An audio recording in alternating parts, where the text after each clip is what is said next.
So, apologies. Sometimes they are really good things to do, and sometimes they're used as a tool to get past something, and sometimes that can be healthy, and sometimes it can be not such a good thing. When should you apologize?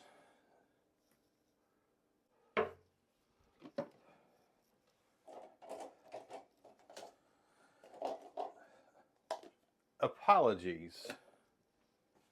Sometimes it's important to say I'm sorry.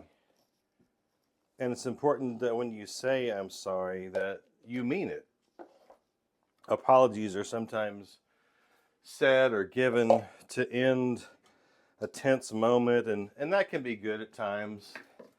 But if you do it all the time, obviously that can be just a way of avoiding conflict and having good conversation. So what should a person apologize for? How often can you actually say I'm sorry? Lots of times I think we overuse some words with the thought that repetition makes them more real. But in reality, sometimes repetition just cheapens things, especially when you don't know what you're apologizing for to start with. So I guess one of the things I've run into with couples is they want to apologize. They want to be in a moment where they're saying things that lets the other person know, I don't like that you hurt. I don't like that you feel the way you do. Or on a cheaper kind of political kind of level, I regret that we're in this moment and I wish that we weren't having this conversation. And so I'm sorry that this is happening and I wish we could just move on past this. Those really aren't the best kinds of apologies. I think a good apology, a good I'm sorry with your partner, is one in which you've taken some time to understand how each person feels, and then you're saying I'm sorry. I genuinely feel bad or apologetic or whatever the right word is, that I've done something wrong. If you've done something wrong. And if you haven't done something wrong, then there really is nothing to apologize for. Really, it's in those moments that you say, I am sorry that you feel that way. I wish that you didn't feel that way. Or something along those lines. And I've done it myself just now. I've used it the wrong way. So one of the ways we can overuse apologies is, like sometimes when people are uncertain as to what to say next, and so they say, and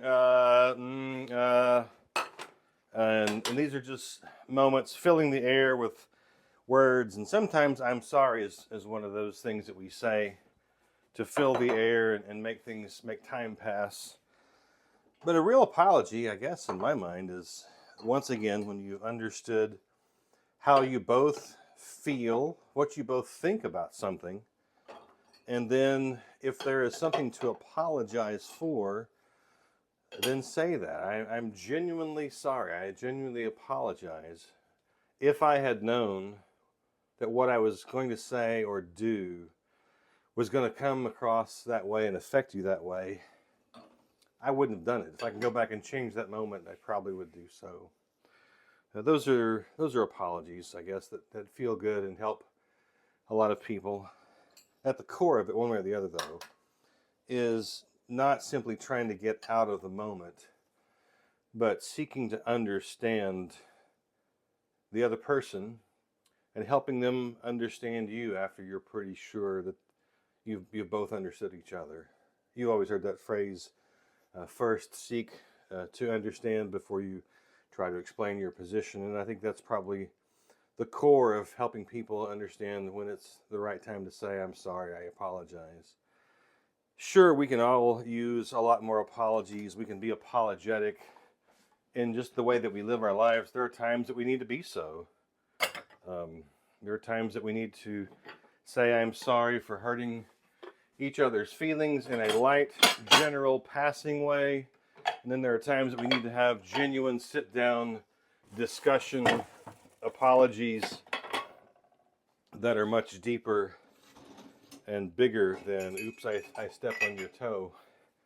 In reality, sometimes we need to say, I'm sorry I hurt your heart in a way that I had no idea I was doing that.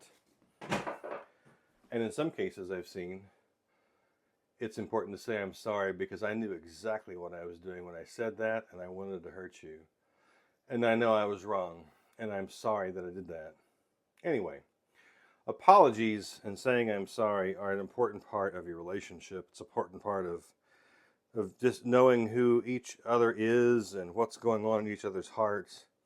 And this is just a primer. I'm going to come back and address this again soon, but I wanted to open up the subject of, as a relationship or marriage, when should you say I'm sorry?